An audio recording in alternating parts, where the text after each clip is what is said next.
We're good whenever you are. Go ahead. Okay, you're going to call the meeting to order. Welcome to the Tuesday, March 10th Planning Commission meeting. First item of business is consideration to approve the minutes from the February 3rd, 2026 meeting. Has everybody had a chance to review those? Yes. Okay, is there any additions or corrections to the minutes?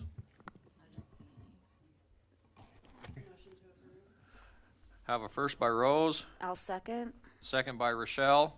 All in favor, say aye. Aye. All opposed, same sign. Motion carries. Okay, moving on to the public hearing section. This is for the recommendation for amending the zoning code. I'll let you take over, Rick.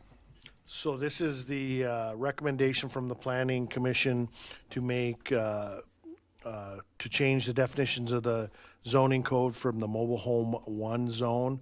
This is, again, the public hearing, the time and the place for the public hearing on this to make recommendation for the first reading. With that, I'm going to turn it over to City Administrator Jordan, and he's going to give a little bit of the backstory on what brought this to your attention tonight. Well, good evening.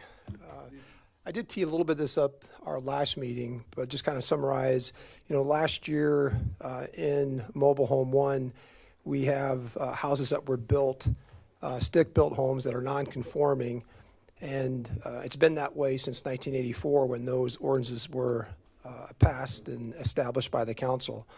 But beginning last year, when they were trying to sell their properties, they were having challenges with VA loans and VHA loans because they were non-conforming, and the people that were trying to get those types of loans were not able to get those loans. A big chunk of that was because if something happened to that home, if it was destroyed or just have more than 50% destruction, then that you would have to replace it with a mobile or a manufactured home. You couldn't rebuild that home as a stick-built home. So again, that's probably more from a banking perspective. That's really, the ordinance has been pretty consistent, but based on maybe over the last couple of years in terms of taking on risk, they changed some of their inspection requirements that they were looking at as they were making a determination to allow that mortgage to go forward or not. So we've brought this to the council here, I think, 2 meetings ago, and to let them know what the problem was and to get some guidance from the council.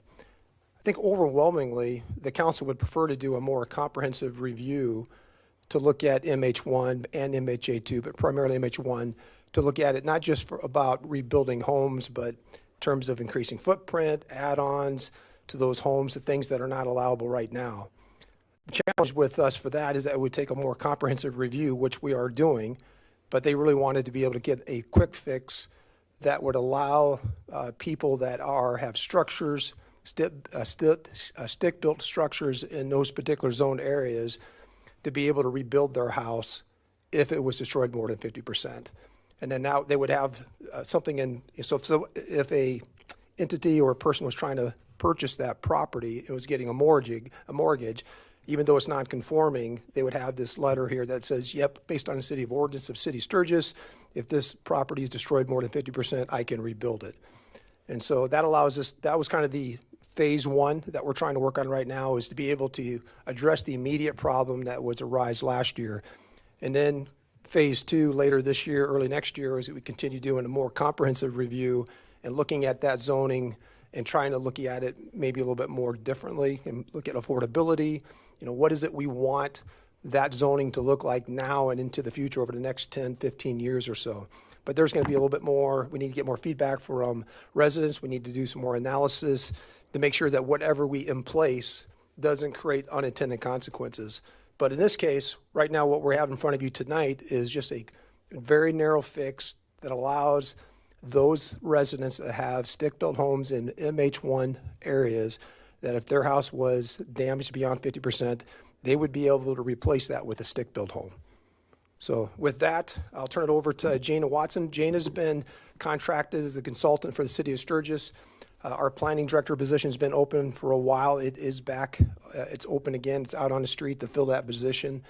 But in the meantime, Jana was the planner for Spearfish for a couple decades, 18 years, and has a lot of experience in this, has been helping us out with some of our targeted things that we're trying to move forward when it comes down to making some ordinance changes, particularly when I use of property. So, Jana, I'll turn it over to you. Thank you. Also, there we go. Also, but just by way of introduction, I went to Sturgis High School. I'm very familiar with this community, and just really pleasure to be able to help you out with this and try to figure out where we go from here. All right. So let's just hit a little bit of the background on this, and I'll touch a little bit more on what Aaron did in the introduction. But so the MH1 zoning district, again, is exclusively for manufactured and mobile homes. And that is the primary principal use, which means anytime you hear the word primary principal use, that means that is the only allowed use. Everything else is either by a use permit or, in this case, we're going to talk about non-conforming use tonight. The two areas of the MH1 are between Sherman and Cleveland Street, just under the train bridge on the south side. Yeah, there you go, Rick, thank you. Map on the screen there shows the larger of the two on the south side of the train tracks. You can see Interstate 90 bounding one side. It's what you see when you're coming in to take the second exit to Sturgis. The other one is 8th Street in Strickland, just across from crossing the bridge across Bear Butte Creek, and so we have that. It's a much smaller site-built homes and the manufactured mobile. So for tonight's discussion, we're going to be using some terms that I just want to touch on what they mean. And these are the subject of your new definitions that we'll be using in the code. The first of which is building footprint. That just defines the outline of a structure because that's important in determining what's non-conforming, which we'll touch on. The manufactured home is we're relying on defined by the adopted HUD code, came into effect around 1976. Mobile home is different from manufactured is that it's not built to a HUD code, and it was before 1976. So the two are distinctly different when you hear a difference between manufactured and mobile. Modular home, that is a home that is built to International Residential Code standards, assembled in a manufacturing facility and brought to the site, and they are not the same as manufactured because they have to comply with building code. And the last, of course, is your site-built dwelling, which is your compliant to building code built on site. Okay, as I said before, we have a mix of residential structures, and in MH1 especially, and the one south of the train tracks, it's about 50-50 between the site built and the manufactured. All right, so let's talk a little bit about why legal nonconforming matters. So in order to have zoning, when you apply it for the first time, you're going to apply a zoning district that catches as many as the existing land uses that are similar. So in manufactured housing one, there was manufactured homes and there were some site-built homes, but the decision was at the time made to go ahead and just call it the manufactured home district. And in so doing, with the manufactured homes being the primary permitted use, mobile, then it automatically excluded the site-built homes from being primary permitted to non-conforming, but they're legal, okay? So they can continue to exist there. When you hear the word grandfathering, it means that these are still allowed to continue as is, where is, but they don't have the same primary permitted status as those other structures do. And the reason why we have non-conforming, it allows a balance between what is the city's legal ability and authority to regulate land use, and what is then, of course, the ability for property owners then to balance out their property rights. And in this case, we're going to talk about how we're going to fix the issue we have here regarding the destruction of a home more than 50%. Okay. And I think, let's see, Aaron just touched on the lending practices. So that really is how it came to light, of course, is underwriting has changed a lot since the housing crisis of 2009. They're not willing in those FHA, VA loans to sort of let it be somebody else's problem. They want some guarantees. So, of course, it's not a problem for a cash buyer or a conventional loan. It's just some of those unique lending processes have issues with and they want to assure rebuilding is possible. So, let's see. Now what I'd like to do is just talk a little bit about the phase 1 and phase 2 of the project. So phase 1 is what we are in right now. As Aaron mentioned, we are going to we're putting forth an immediate fix to help provide some relief to the ordinance, because it obviously is creating some constraints on the rebuilding of a site-built home. Phase 2 is going to look at the broader policy for whether or not we should allow more than an as-is, where-is type of construction. And that phase 2 conversation is going to happen later this year as part of your comprehensive plan update. But we really wanted to get something going right now that would enable a rebuild in the event of more than a 50% loss. Okay. So I'm going to now go to the ordinance itself, and I'm not going to read it much. I'm just going to touch on some high points because I'm assuming that you've all had a chance to take a look at the provisions. So the first thing we're going to do in the first section, Rick's got it on the screen, thank you. We're going to update some definitions. We're going to get rid of the existing manufactured home definition, and we're going to replace it with a new definition. But just go straight to 3, please. Thanks. Next page. So we've got some definitions. I'll just touch on them briefly. Building footprint, again, the horizontal area of the perimeter of the building. Manufactured home built under HUD standards, HUD code. Mobile home, factory built not to HUD code, and then site built is built on site.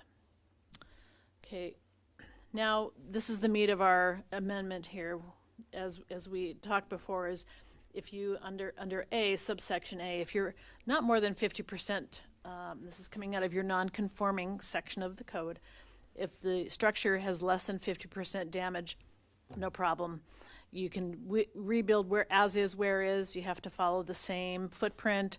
You have to follow the same, do any additions or anything like that, but it's just the essentials of building that particular structure. Now, where we see on B, narrow MH1 exception, this is if you have more than a 50% loss on the structure. And remember, this is new, because as the code reads right now, if it's more than 50% loss on the structure, then the owner's only choice is to essentially change the building over to a manufactured home. They can't rebuild it. So we're going to allow that. It's going to be part of the new exception here as we're developed it. So in this particular one, it just talks about if it's exceeding 50% of the replacement cost, and replacement cost we do define in a bit, then they have some things they would just have to follow. It has to be a lawful established use to begin with. That's pretty straightforward. Number 2, as is, whereas condition and location and footprint is the same. It will be in the Number 3, no increase in nonconformity. In other words, if you had I think in this district the setback is 10 feet. If you have a house at 6 feet, you can't scooch it over just a couple feet. It has to remain at 6. And when you have over 50% loss, the foundation usually can be reused. So there's really no need to dig a new foundation anyway. And again, phase 2 is going to address if we want to allow for additional expansion beyond that existing footprint. That's a bigger conversation, because what we're trying to do here is just address the specific need that was brought to the council. Point 4, permits, codes, floodplain requirements, all that applies just like it would any other. Item 5 on the non-conforming section here, non-conformity provisions in the chapter remain in effect, including any kind of abandonment, discontinue, and enlargement of the existing and non-conforming structure. So basically, it says you have to still maintain compliance to the non-conforming provisions in the ordinance. Require a building permit. And we're giving the buildings that if they're more than 50% loss, because it takes, as everyone knows in this day and age in contracting, it seems like it just takes forever. So we thought that building permit issued within a year of the loss, and certificate of occupancy no later than 2 years from the loss. So it's a little longer than the smaller repair projects, which is 18 months. And then last, we determine replacement costs, the greater of a replacement cost on an insurance policy, in effect on the date of the damage, or a real estate appraisal. And we felt that there should be two options there because you just never know. Somebody may have been getting ready to sell the home, had just done an appraisal, and that would be a more accurate and more recent value. So, happy to take your questions, and I think from here we're looking to have a public hearing this evening and hopefully a recommendation from this board to the City Council so they can continue on with first reading here in another week. Thank you. Do we have anybody from the public that would like to speak? If so, if you could come up to the mic and state your name, that'd be great. Thank you.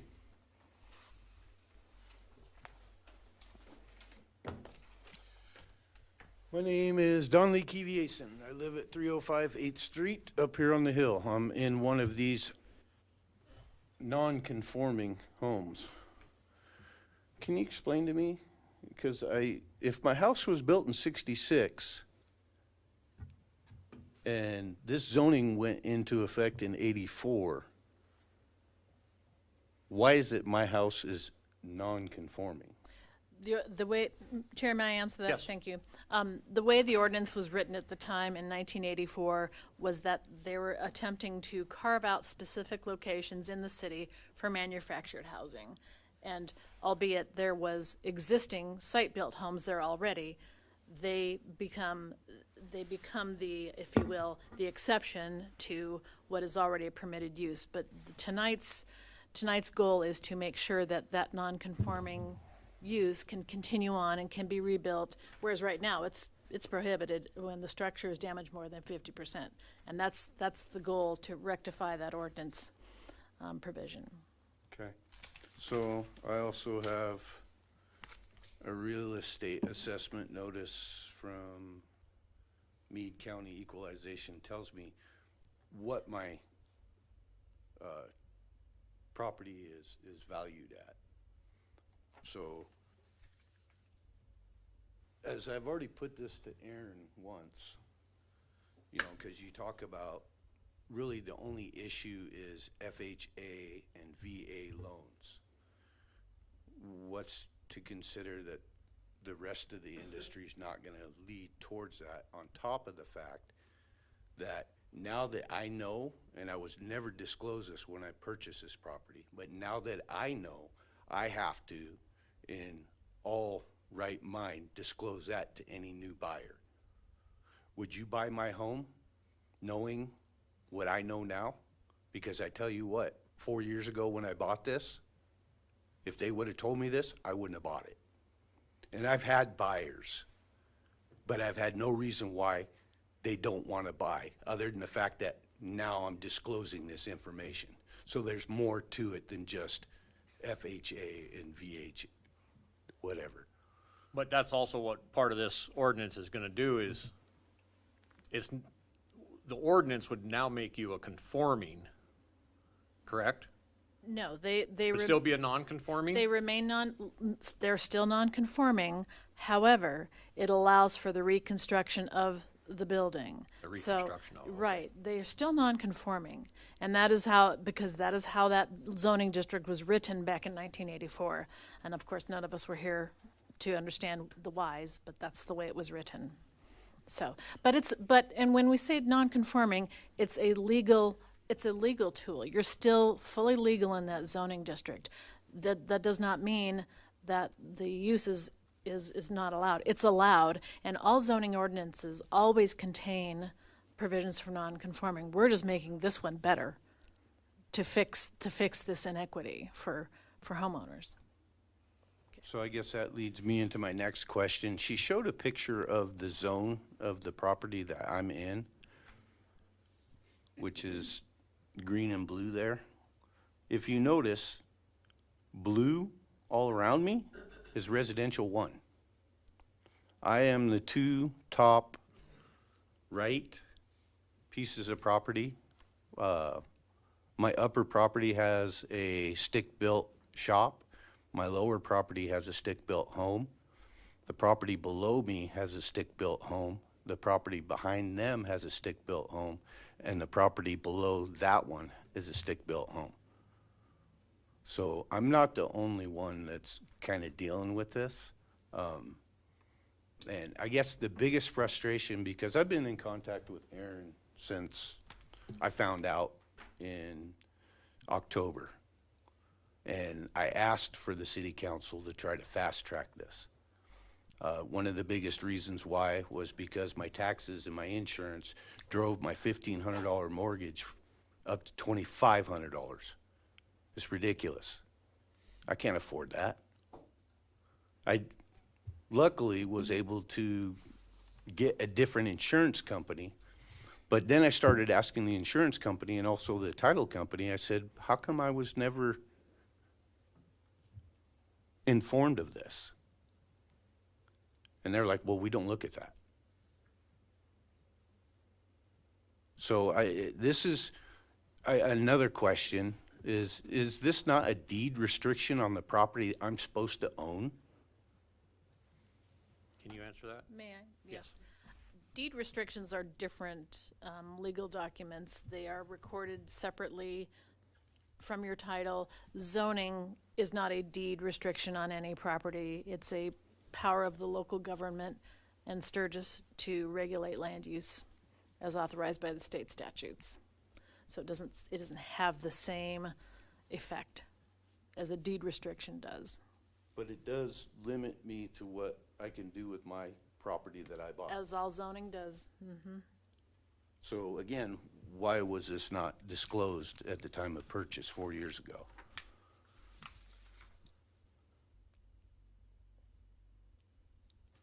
I even asked the city attorney at the last city, well, no, it was the city council meeting before that. As a lawyer, would he recommend, as a homeowner, for us to seek legal advice? Because I'm frustrated. I don't know what to do. This is just, in my wildest dreams, didn't even see something like this coming. You know, and I know I've lost buyers, you know, because of the FHA and the VA loan. Other than that, I don't know, but I've had several showings. And from that point forward, they have all been disclosed that this is where it's at. So again, I put it to you. Would you buy my home? It's for sale.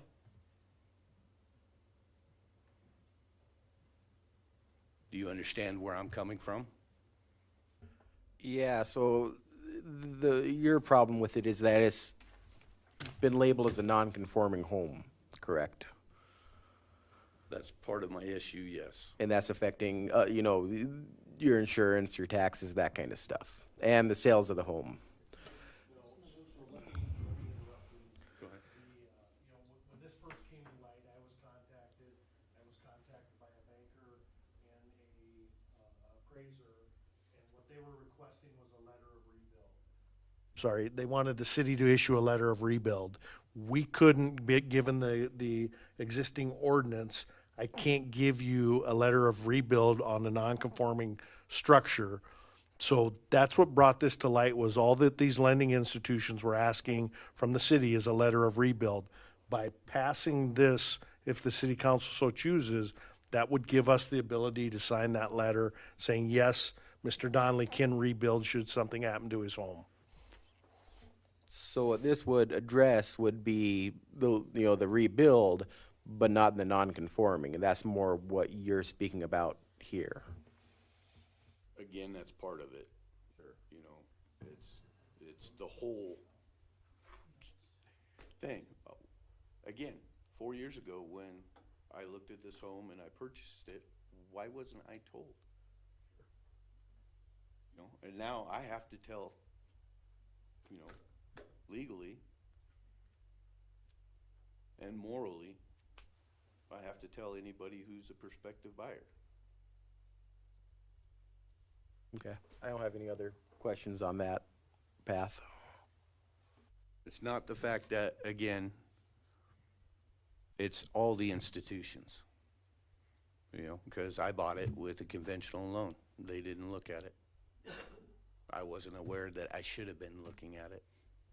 I even contacted a few realtors and asked them, you know, do you guys not look at this stuff? I had the same realtor I bought it from that I was trying to sell it with, and I asked him, I said, did you know about this? He's like, we don't look at this. So I'm wondering why this information was never disclosed to the people it should have been.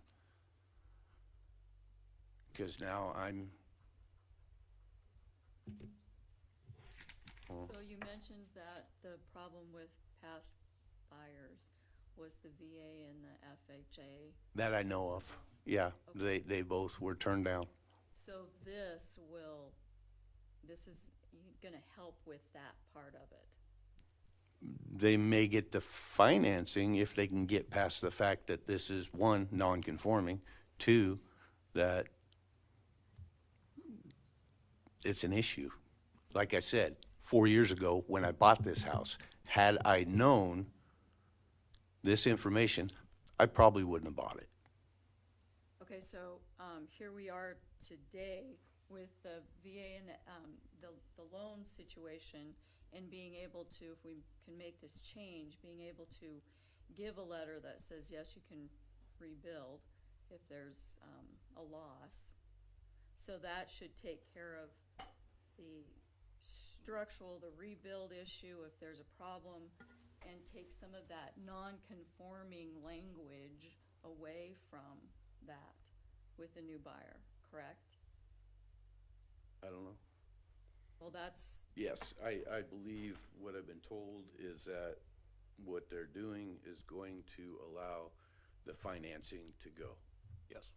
But I still have to tell you, as a prospective buyer, that this is a non-conforming. Go ahead, ma'am. Mr. Chairman, may I just talk about just non-conforming in general? So, Which is why I asked. yeah, know. sure, yeah. So throughout every city, throughout Sturgis, every community in the Black Hills, every community in the United States, there is, in any zoning district, you will, and it doesn't matter if it's commercial or if it's residential, you're going to have uses of land that were there before zoning existed. And these two areas are one of those. There are land uses that were there before zoning existed. Now, it does not dilute or reduce their legal property rights to exist. It is very important to understand that the zoning, by calling it legal, and they use the word, the proper term is legal non-conforming, meaning you legally have a right to exist, except that it's not a mobile home or a manufactured home. In this case, it's a site-built house. So it doesn't dilute any property rights from that perspective for allowed use and continued use of the structure. And it's everywhere. In Sturgis, you probably have, I bet, multiple places where you have a use that's a very small commercial use that has been, around residential for a long time, so. Almost always when we annex property into the city, we end up with some non-conforming uses. Right. And this tool is important because, again, it gives the landowners the rights to their property to use and enjoy it as it is when the zoning was first applied. Yeah, it limits them for additional expansions, but that's what we're gonna talk about in phase 2. How do we broaden out the ability to do more than just rebuild under the existing footprint? That conversation is coming, but tonight we wanted to do a narrow focus and a direct solution to get that piece out of the way, and then, invite the conversation to resolve the rest of it in the fall with a comp plan update. And from what I'm understanding, the biggest problem with the loan, getting the loans, is that rebuildable, that 50% loss. That's the biggest issue. Not so much that it's non-conforming, but it's the loss after That's right. fire, tornado, flood, anything like that. Right. So before you guys read any of this stuff, did you guys know about? I wasn't aware of it. Well, that's what I'm saying. So if a prospective buyer who doesn't know legal jargon is told, hey, this is MH1 zoning, and it's non-conforming, what's that putting in their heads? Yeah, and that's You know, that's, where the explanation needs to be had, that you can exist, you have your property rights, like she said. You have all of that, that's protected. It's just, in this particular instance, it's more on the rebuild after a loss. and is there any way that, because apparently the city of Sturgis was the only one that knew about this zoning, so to make it more easily to the public, All the ordinances are public knowledge, correct? but I mean, And zoning again, ma- there's nothing on the title that I signed over at Black Hills Title That's- that stated any of that. That's not required by the state. I have real estate experience, and that's not something required by the state. So if that's something you would want to, like, make a change about, the state real estate board would be someplace to talk to, just because that's the agency that requires what real estate agents are to disclose and not disclose to clients and prospective buyers. And that's the agency that oversees that, unfortunately. I mean, I understand where you're coming from, but this is the first step in the fix. And then in phase 2 is that second phase in the fix where you're looking for that non-conforming status to be removed from your property. But we can't do that until this. And that stage 2 is gonna remove that non-conforming? Looking at options, sorry, I should clarify, they're looking at options of a way to rectify that situation. Maybe not necessarily removing the non-conforming status. That's all I got. Thank you, sir. Come on up.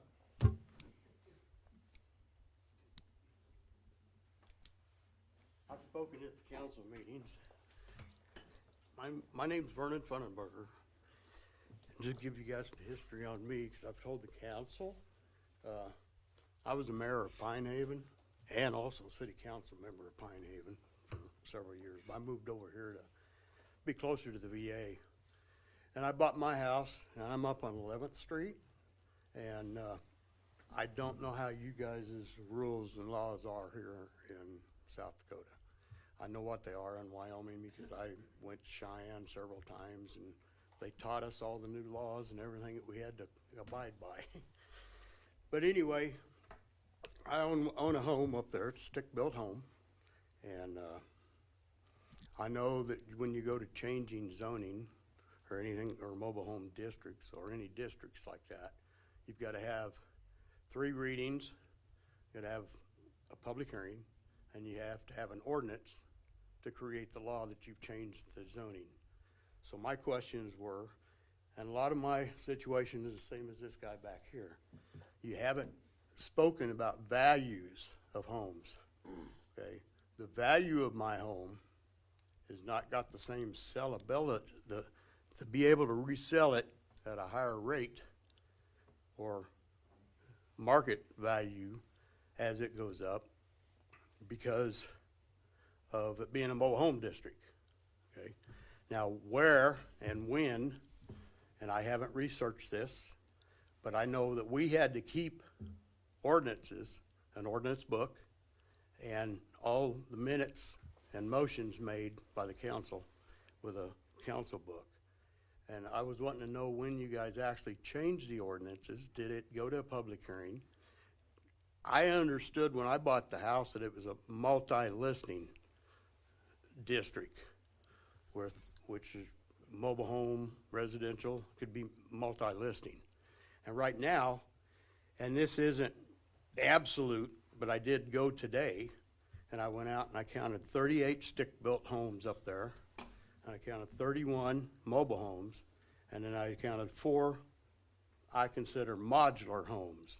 So mobile homes, older, and I know the older the motor home, trailer houses then came modulars, and then they permanent foundations. Pardon my trying to catch my breath here. You're good. You're fine. I'm not, even though I had all those offices that I had, it's still difficult to speak in front of people. I find that very hard. That's the hardest thing. And I had speech in high school, but I was never good at it. So pardon my shaking around nervousness, guys. I do know you guys have a tough job. I know the city's got a tough job because I had those jobs. I don't want them anymore. But my question was, did the 3 readings of changing this from a mobile home district from a multi-district? You know, we have businesses up there. We have commercials up there. We have a steel recycling plant. You got a concrete mixing batch plant, which is commercial. So this whole thing is a multi-listing. And sure, you can fix this ordinance and recommend to the council that you want to change it for this non-conforming thing for loans to sell. But you haven't talked about the value that I've lost, plus the sellers that I could sell my home from. I'm getting older. If I retire and go into assisted living housing, am I going to be able to sell my home to be able to put me in assisted living housing? Okay, so the finances of this is a big issue.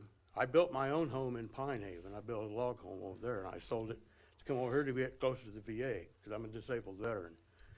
But anyway, and I know the mortgage, and this is going to be, and this may come in your second phase. It may be a second phase, and that's fine. I just want it written down or something that made an emotion that the city council, the meeting that I did go to two councils ago, they did pass it off to you guys to go back and review it, and that was made in the motion and voted on, and that's where we're at now.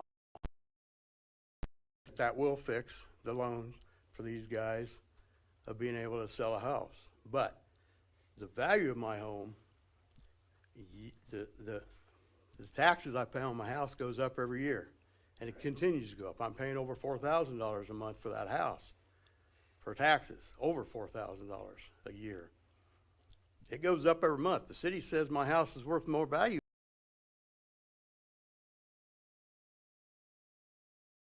Happen? Why did it happen? And is it ordinances that stated it did take, and was there public hearings on it and public knowledge? Did it go to the public? So that everybody could make a justified, knowledgeable decision on it. Because like this guy back here, you don't want to make me a liar. You don't want to make me unscrupulous to the seller is going to buy my home when the value of that home has lost value for the action that the city did by changing it and going to a mobile home district. Should have never been a mobile home district. It's multi-zoning. It is multi-zoning. That's what's up there right now. And that was done in 1984, long before any of us were around. Exactly. I can't answer your questions. Exactly, and I know you can't answer that question, but my question, I know that there's got to be documents on this someplace. Legally, I had a city attorney too that worked for the city, and they were a lot of help. And I know these records, they've got to be there somewhere. And I don't want to get illegal. I don't want to get legal. I don't want to cause problems. I just want my money to be my money and value. I don't want to lose any value with it, guys. That's all I'm saying. So that's just more to, I say everything he says. Okay, thanks. guys. Thank you. Thank you. Come on up.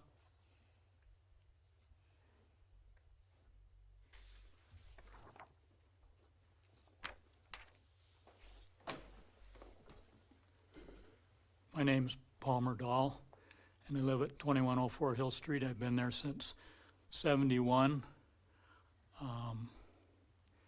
We built a new home there in '74.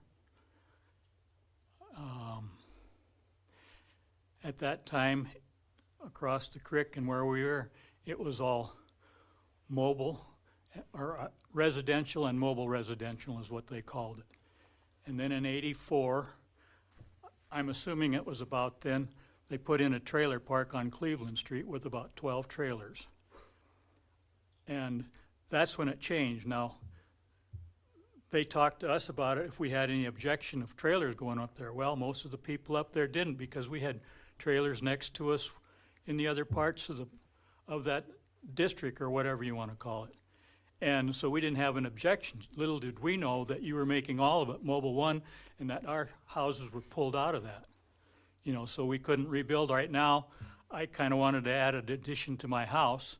I've got plenty of room and everything else, but the way it is now, I can't add a front porch to that, you know, and bring out the footprint of the house. And I've lived there since '71.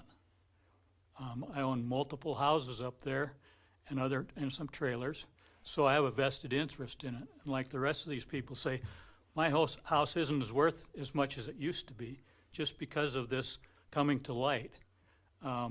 And in so doing, like they said, our taxes probably should be a little bit lower, because we are in an area where we are restricted.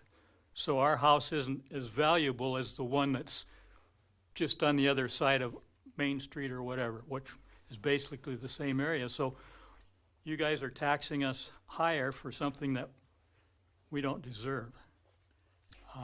And when you change that other ordinance, I understand how you're doing this, so their house, but there's a lot of houses up there that have been up there for a long time, and some of them have been rebuilt after fires.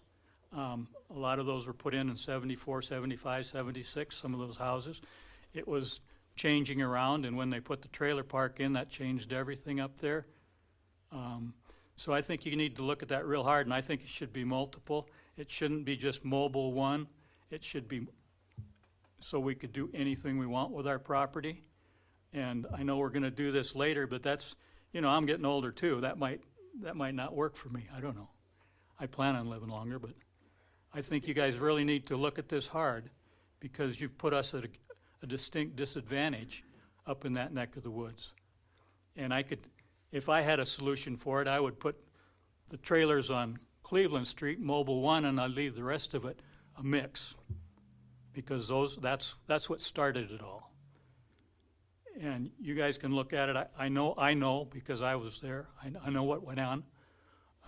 But to me, I was 22 years old. I didn't really think much about the city council or anything else, any of that. And since then, I've done a lot of other things, and I understand that. But I wasn't aware that I couldn't add to the footprint of my house. I know that other people have added to their houses and redone them up there long after 1984. And they've gotten building permits, and they've been able to do it. So I don't know why we're making a big deal of it. It should just be change it now, change it all, and it's all of them. Either that, or you make Mobile One for where the new Mobile Ones were, and the same with across the creek. That slender little piece that's all Mobile One or whatever, that's what it should be. And the rest of it should be multiple. You could do anything. And I don't know, I get a little excited, so if I'm talking a little loud, it's because you can't hear me. And I hear your concerns, and that's, I think, why there's the multiple steps. Well, There's a lot to. I understand that, but the way I was getting it, it sounded kind of like we were still gonna leave this under a mix where, you know, we're still gonna be Mobile One, but we're able to do something later on in the mix. And I don't want it to be that way. I want it to be that you can do anything on all those up there, unless you're just gonna make the trailers Mobile One on Cleveland Street. And I don't know. Because the way they're talking, I have a couple pieces of property that I have a trailer on it or whatever. Well, I bought it with the intention of putting a house on there eventually. Now, I'm getting a little older, so maybe that won't happen. But that was my intention in buying it. And in so doing now, you're saying that I can't take those trailers out of there and put a nice house in there. So we're at a disadvantage up there, and it was created by, I believe, when they changed the ordinance, it was residential and mobile residential. And my feeling is they just made it all they had to have new jargon, so they called it Mobile 1 rather than residential and mobile residential. And that's how I think this happened. So, you know, you can research it and look at it. I didn't go through all the archives of the paper and everything else to find out how this went, but I've worked with the city on a number of different issues, and I know it's pretty hard to get things done. So I want everyone to be aware of that, you know, when we go into this second phase too, that I would like to see it made so we can do whatever we want with our property up there and we're not under Mobile 1. And if you guys don't like it, you guys can all come up and live by me, and you'll see how you like it. I do have a question though, Sure. not for her. Oh, Can you expand on what you're looking at in phase 2, or Aaron, in the phase 2 of this? Well, we have had conversations about, you know, what does that look like? And there's been a lot of, I think, for certain individuals to go back to some kind of mixed zoning. And if you had mixed zoning, then you wouldn't necessarily have non-conforming. Part of this too is looking at not, you know, MH1, MH2, look at medium density, low density. I mean, there's a lot of opportunity for us to be able to look at holistically all our land use, how we, you know, what we're trying to do in terms of, you know, what our current environment is. And I think what we recognize is that our current environment is not what it was in 1984. It wasn't like it was when we bought our home back in 1999, 27 years ago. And in terms of what is expected for a person to be able to have an affordable home, raise a family, retire, live in this community, has changed quite a bit over the last decade. And it's a good opportunity for us to be able to go back and look, how can we change our zonings that allows us as community members and people that want to move into our community to be able to find an affordable option. And so part of this is that whole holistic review of looking at MH1 here specifically, but all of those different zoning and what we can do to be able to make a difference there. For example, you know, about 10 years ago, you know, we'd built our garage and I'd built a storage above it. And at some point I was thinking, well, maybe I'll turn that storage into more living space. It could be you know, it's a small, it'd be like 400 square foot. You know, I could rent that to an individual, you know, that's looking, you know, for $500 or whatever that is, you know, for affordability. And as I was trying to do this, I could do that, but I couldn't, based on the zoning, would not allow me to actually rent that out. You know, I could build it for my own purposes, my own family, but I was looking at maybe, you know, from the Raleigh perspective, mother-in-law apartment, you know, kid having a place to stay. And so our ordinances back in 1984 was more designed towards, you know, a single-family residence primarily. We didn't have a lot of multifamily as much.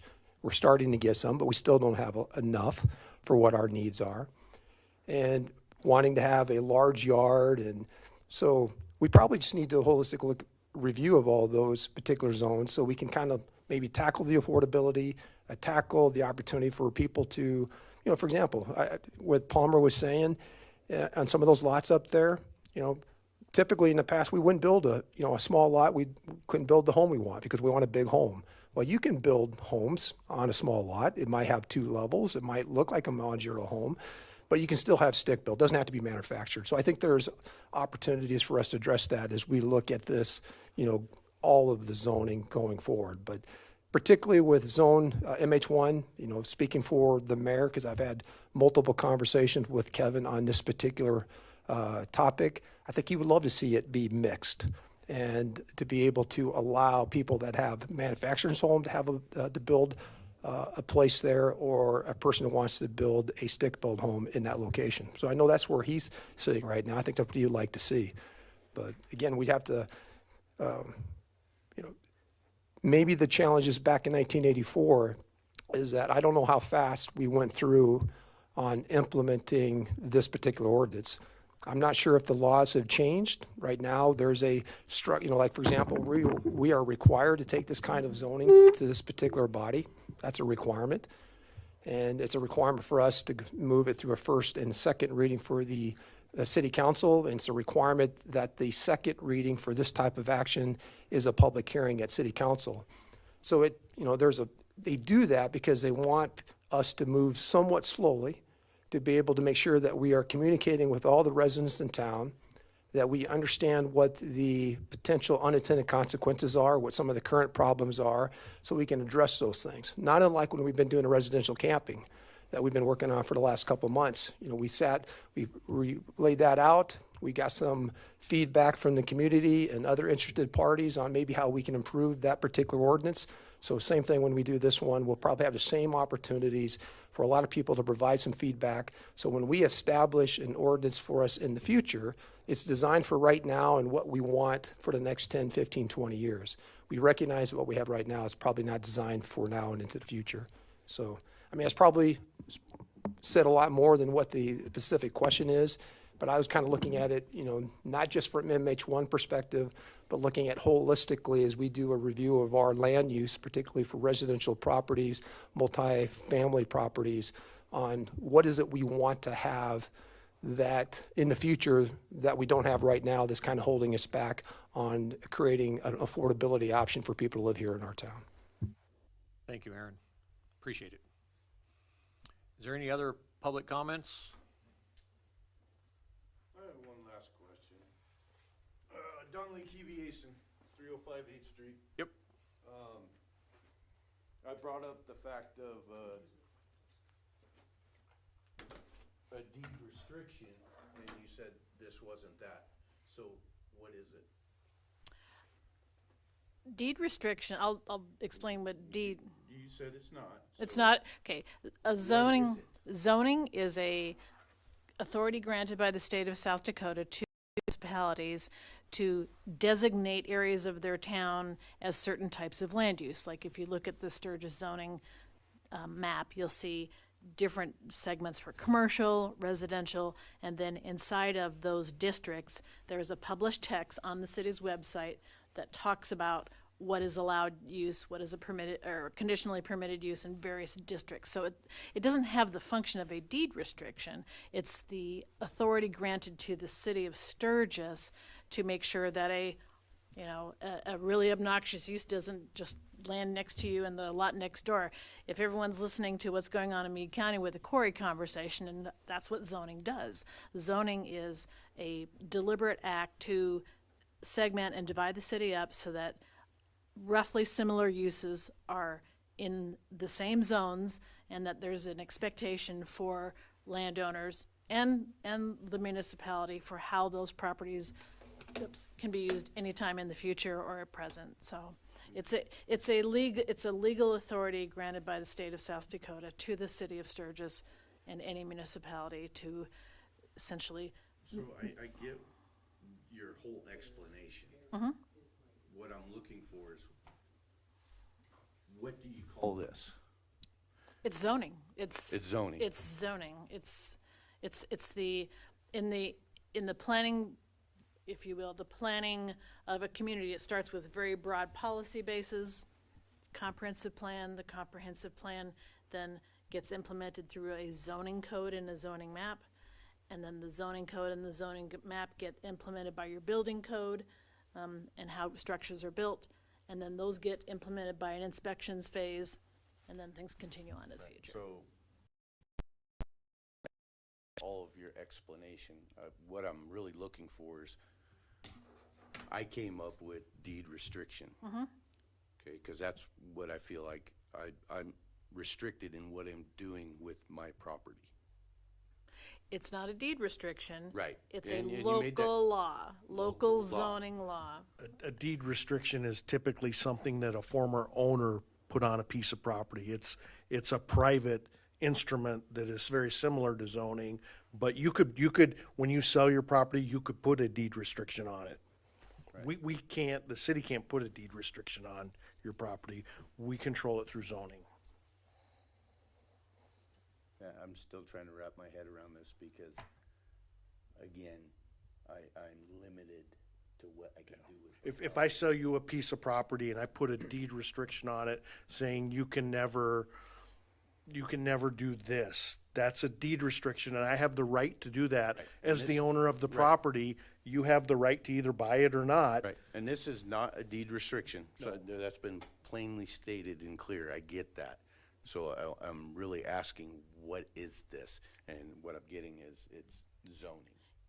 Zoning is a method of land use regulation, and that is granted to the city of Sturgis by the statutes of South Dakota, and all municipalities. Most first-class cities in South Dakota all have zoning, which, again, its primary purpose is to ensure that there are not radically dissimilar likes in a specific given area. So if you have I'm just trying to think of, like, let's just think the neighborhood around the middle school, so that you have moderately sized, residential lots, that a person would have to come back to this board and back to the city council if they said, I want to blade down a 2-block area and I'm going to build a manufacturing plant. Well, that zoning doesn't permit that. So when you say your land uses or your permissions are limited, yes, that's true. That's what zoning does. Zoning puts limits on the use of certain property. That's the inherent function of it. So back to my example, that there could not be the ability to level a neighborhood, build a manufacturing plant without first changing the zoning. Right. That's how it operates. Okay, so it's technically, like you said, not a deed restriction, but it is a restriction. It's a local ordinance, government control over property, correct? That's, Land use. Yeah, land use control. Yep. Thank you, sir. Can I say one more thing? It'll be real quick, Absolutely. guys. I don't wanna keep repeating what I said, but I just wanna reiterate what I said, is what's up there now is what I believe you guys should make a recommendation to the city council to accept, is what's up there now. Cause we have commercial up there, we have people making a living on daycares, we have multi-zoning up there, we have mobile homes up there, we have stick-built homes, we have modular homes, and trailer houses. Period. That's what's there now. And when you guys are doing zonings, and you put a zoning on a piece of property, that's on the developer. When a developer comes in and develops a piece of property in town, that's when you put the zoning on that land. And it doesn't change from that for any purposes other than, I can't think of the word, when you give somebody authorization to do something that's outside the bounds of your zoning. Variance. Yeah, exactly. But my point is you don't get off the horse in the middle of the stream and change horses. What you've got there now, and that's where I asked where the ordinance was changed and why it was changed. Because you put zonings on properties when, as a developer comes in and you set that zoning for that land, that's when you do your development for your town. If you want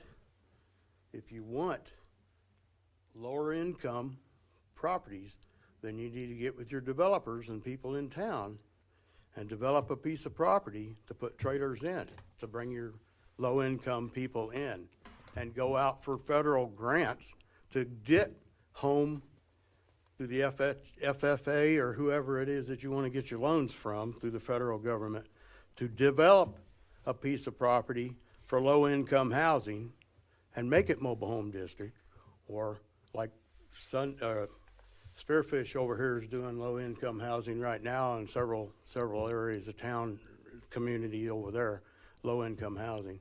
You don't change the zoning in the middle of the stream, you know, and especially not without repercussions of the devaluation that I will suffer for this zoning change. I'll take a financial hit because of it. Somebody needs to pay for that, and I don't know who. Thank you, guys. Thank you. You have any other comments? Nothing further really, but just to underscore something